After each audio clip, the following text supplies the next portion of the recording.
บายดีท่านผู้ชมที่เคารพขอต้อนรับบรรดาท่านเข้าสู่รายการลาวสังสรรค์ท่านผู้ชมในวันที่13ที่จะมาถึงนี้ก็แม่นวันเกิดประธานไก่สอนพรหมวิหารครบรอบ105ปีท่านผู้ชมในอาทิตย์นี้ทางรายการจะนำเสนอผลงานการเคลื่อนไหวต่างๆของแนวลาวสังสรรค์มาให้บรรดาท่านได้ติดตามรับชมซึ่งรายงานที่หนึ่งนั้นจะให้บรรดาท่านไปติดตามรับชมเฉลิมฉลองวันสถาปนาสาธารณรัฐประชาธิปไตยประชาชนลาวครบรอบ50 ปีพบปะสองฝ่ายระหว่างศูนย์กลางในลาวสังสรรค์กับสภาที่ปรึกษาการเมืองทั่วประเทศจีนและระยะที่2จะให้บรรดาท่านไปติดตามรับชมประธานศูนย์กลางในลาวสังสรรค์ต้อนรับการเข้าพบปะเยี่ยมยามของคณะผู้แทนสภาสูงสหพันธ์รัสเซียประธานศูนย์กลางในลาวสังสรรค์ต้อนรับการเข้าพบปะเยี่ยมยามของกลุ่มบริษัท CGN Power จำกัดซึ่งมีเนื้อในคือแนวใดเอาเป็นว่าเฮาไปติดตามรับชมพร้อมๆกันเฉลิมฉลองวันสถาปนาสาธารณรัฐประชาธิปไตยประชาชนลาวครบรอบ50 ปีในวันที่2ธันวาคม2025นี้ที่สนามหลวงแห่งชาติได้มีพิธีโฮมชุมนุมใหญ่และสวนสนามเพื่อเฉลิมฉลองวันสถาปนาสาธารณรัฐประชาธิปไตยประชาชนลาวครบรอบ50 ปีวันที่2ธันวาคม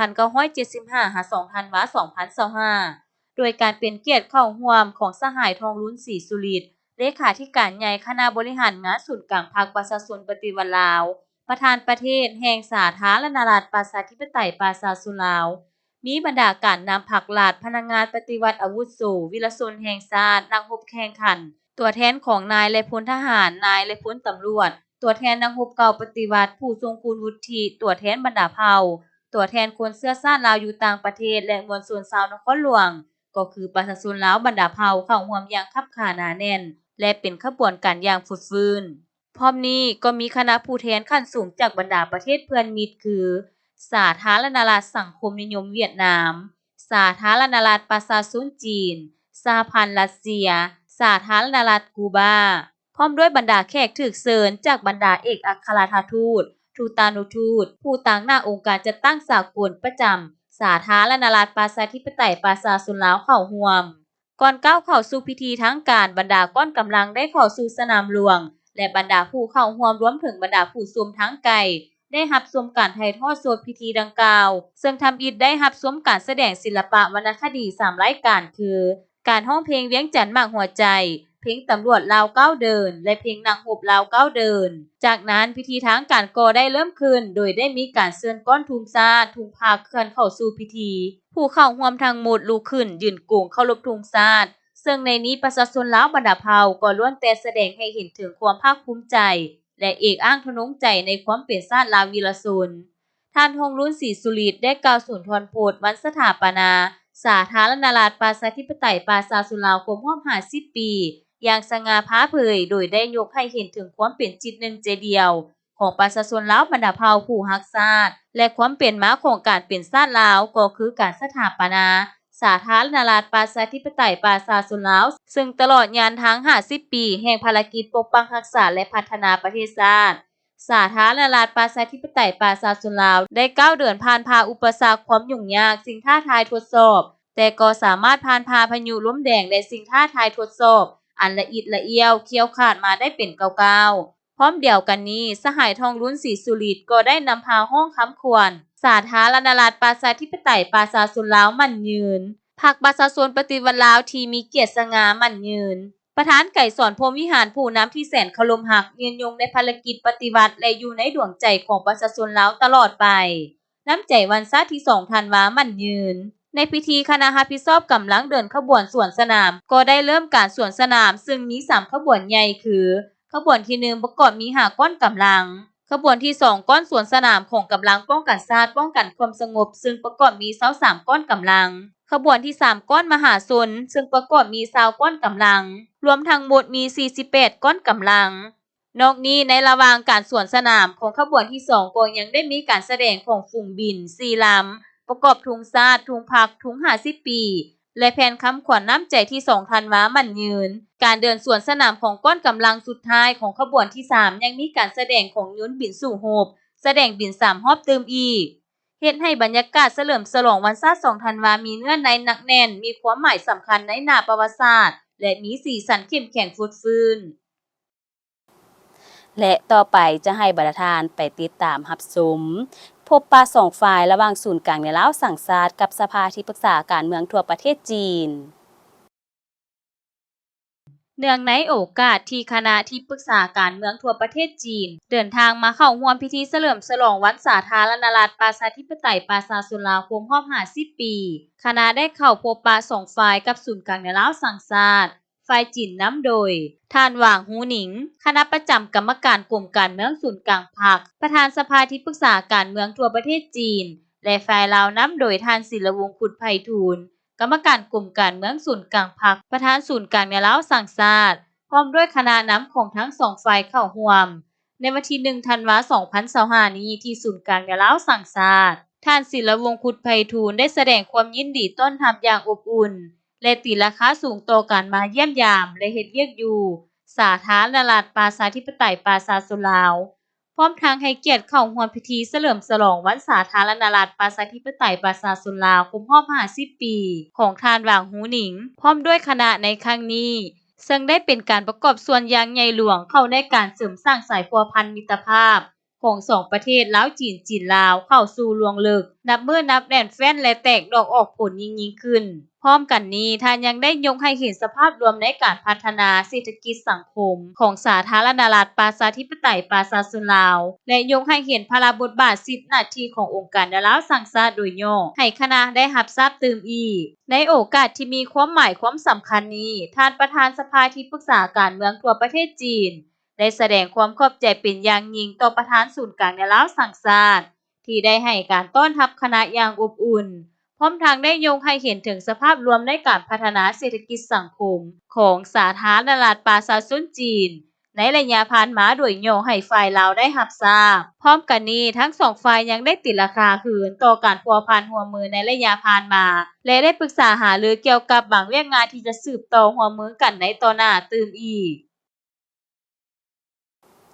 ท่านผู้ชมเนื่องในจากทางรายการของพวกเฮายังบ่หมดเพียงเท่านี้ตอนนี้เฮาไปพักผ่อนกันก่อนแล้วจึงเข้ามาพบกันต่อในระยะต่อไปองค์การแนวลาวสร้างชาติยามใดก็เสริมขยายมูลเสื้อความสามัคคีทั่วปวงชนลาวบรรดาเผ่าเพื่อเป็นกำลังแห้งสั่งรวมเข้าในภารกิจปกปักรักษาและสร้างสรรค์พัฒนาประเทศชาติท่านผู้ชมมาพบกันระยะนี้ก็เป็นระยะที่2ซึ่งจะให้บรรทานไปติดตามรับชมประธานศูนย์กลางในลาวสังสาสตร์ต้อนรับการเข้าพบปะเยี่ยมยามของคณะผู้แทนสภาสูงสหพันธ์รัสเซียท่านศิลวงศ์ขุดไพฑูรย์กรรมการกลุ่มการเมืองศูนย์กลางพรรคประธานศูนย์กลางในลาวสังสาสตร์ได้ต้อนรับการเข้าพบปะเยี่ยมยามของท่านนิโคลายซูลาวาลูฟรองประธานสภาสูงแห่งสหพันธ์รัสเซียพร้อมด้วยคณะในวันที่2ธันวาคม2025นี้ที่ศูนย์กลางในลาวสังสาสตร์ท่านประธานศูนย์กลางในลาวสังสาสตร์ได้แสดงความยินดีต้อนรับคณะผู้แทนอย่างอบอุ่นและได้แสดงความขอบใจต่อท่านรองประธานสภาสูงแห่งสหพันธ์รัสเซียที่ได้เดินทางมาเข้าร่วมพิธีเฉลิมฉลองวันสาธารณรัฐประชาธิปไตยประชาชนลาวครบรอบ50 ปีและเฮ็ดเวียกอยู่สาธารณรัฐประชาธิปไตยประชาชนลาวในครั้งนี้ซึ่งเป็นการประกอบส่วนเสริมสร้างสายพัวพันมิตรภาพของสองชาติลาวรัสเซียรัสเซียลาวให้นับมื้อนับแน่นแฟ้นยิ่งขึ้นพร้อมกันนี้ท่านยังได้แสดงความขอบใจต่อสหพันธ์รัสเซียที่ได้ให้การช่วยเหลือสนับสนุนสาธารณรัฐประชาธิปไตยประชาชนลาวในหลายด้านตลอดระยะผ่านมาท่านนิโคลายซูวาลาโลฟได้แสดงความขอบใจเป็นอย่างยิ่งต่อท่านศิลวงศ์ขุดไพฑูรย์พร้อมด้วยคณะนำของศูนย์กลางในลาวสังสาสตร์ที่ได้ให้การต้อนรับอย่างอบอุ่นพร้อมทั้งได้ยกให้เห็นถึงสภาพรวมในการพัฒนาเศรษฐกิจสังคมของสหพันธ์รัสเซียในระยะผ่านมาโดยย่อและท่านยังได้กล่าวตื่มว่าสหพันธ์รัสเซียยินดีที่จะสืบต่อร่วมมือในขงเขตเวียกงานการศึกษาการบริการการท่องเที่ยวและเวียกงานอื่นๆเพื่อสืบต่อเสริมขยายสายพัวพันมิตรภาพอันเป็นมูลเชื้อของสองชาติลาวรัสเซียรัสเซียลาวให้เพิ่มพูนคูณสร้างและแตกดอกออกผลยิ่งขึ้นสุดท้ายนี้จะให้บรรทานไปติดตามรับชมประธานศูนย์กลางในลาวสังสาสตร์ต้อนรับการเข้าพบปะเยี่ยมยามของกลุ่มบริษัท CGN Power จำกัดในวันที่2ธันวาคม2025นี้ท่านศิลวงศ์ขุดไพฑูรย์กรรมการกลุ่มการเมืองศูนย์กลางพรรคประธานศูนย์กลางในลาวสังสาสตร์พร้อมด้วยคณะไ ได้ต้อนรับการเข้าพบปะเยี่ยมยามของท่านจางเซาสินประธานบริษัท CGN Energy International Loading จำกัดพร้อมด้วยคณะที่ศูนย์กลางในลาวสังชาติในโอกาสนี้ท่านประธานศูนย์กลางในลาวสังชาติได้แสดงความยินดีต้อนรับและตีราคาสูงต่อการมาพบปะเยี่ยมยามในเฮ็ดเวียกของคณะดังกล่าวในครั้งนี้ซึ่งระยะผ่านมาบริษัทได้ลงทุนโครงการพลังงานไฟฟ้าสะอาดอยู่แขวงภาคเหนือของลาวซึ่งเป็นการประกอบส่วนสำคัญเข้าในการสร้างสรรค์พัฒนาสาธารณรัฐประชาธิปไตยประชาชนลาวให้นับมีความรุ่งเรืองศรีวิไลพร้อมกันนั้นท่านยังได้ยกให้เห็นพระบทบาทสิทธิและหน้าที่ขององค์การในลาวสังชาติโดยย่อท่านจางเซาสินได้แสดงความขอบใจอย่างจริงใจต่อการต้อนรับอันอบอุ่นพร้อมทั้งได้รายงานจุดประสงค์การมาเยี่ยมยามและเฮ็ดเวียกในครั้งนี้และมีบางคำเห็นที่จะมาแลกเปลี่ยนบทเรียนนำศูนย์กลางในลาวสังชาติและเพื่อมารับเรียนการระลึก70 ปีของในลาวสังชาตินอกจากนั้นท่านได้รายงานเกี่ยวกับประวัติย่อความเป็นมาในการเคลื่อนไหวดำเนินธุรกิจและบรรดากิจกรรมที่กลุ่มบริษัทได้ลงทุนในขงเขตเวียกงานต่างๆอยู่สาธารณรัฐประชาธิปไตยประชาชนลาวเป็นต้นแม่นบริษัท CGN Power Group ได้ดำเนินโครงการสร้างพลังงานไฟฟ้าสะอาดภาคเหนือของลาวมีหลายอันพ้นเด่นเป็นต้นได้สร้างเฮ็ดเวียกงานทำให้แก่พ่อแม่ประชาชนในเขตพัฒนาดังกล่าวพร้อมประกอบส่วนช่วยเหลือสังคมและอื่นๆพร้อมกันนี้ท่านประธานศูนย์กลางในลาวสังชาติยังได้ประดับเหรียญการระลึก70 ปีให้แก่กลุ่มบริษัท CGN Power จำกัดที่มีผลงานดีเด่นในการประกอบส่วนการเคลื่อนไหวเวียกงานในลาวสังชาติตลอดระยะผ่านมาท่านผู้ชมบรรดาทานที่ได้รับชมผ่านไปทั้งหมดนั้นเป็นผลงานการเคลื่อนไหวเวียกงานต่างๆของแนวลาวสังชาติที่ทางรายการได้นำมาเสนอให้บรรดาทานได้ติดตามรับชมในอาทิตย์นี้เวลาก็ใกล้จะหมดลงแล้วถ้าหากบรรดาทานสนใจหรืออยากตำหนิติชมต่างๆก็สามารถโทรศัพท์มาได้ที่หมายเลข0212189966หรือหมายเลขที่แสดงอยู่เทิงหน้าจอนี้ทางรายการยินดีเอาคำตำหนิติชมของบรรดาทานไปปรับปรุงรายการของพวกเราให้ดีขึ้นกว่าเก่านอกจากนั้นบรรดาทานก็ยังสามารถติดตามการเคลื่อนไหวต่างๆของแนวลาวสังชาติได้จากเว็บไซต์ศูนย์กลางแนวลาวสังชาติ www.lfnd.group.la นอกจากนั้นก็มี Facebook ก็คือข่าวสารแนวโฮมและแอปพลิเคชัน LFND สำหรับมื้อนี้พิธีกรพร้อมด้วยทีมงานลาวสังชาติต้องขอลาท่านผู้ชมไปก่อนไว้พบกันใหม่ในอาทิตย์หน้าวันและเวลาอันเดียวกันสำหรับมื้อนี้กล่าวคำว่าสบายดี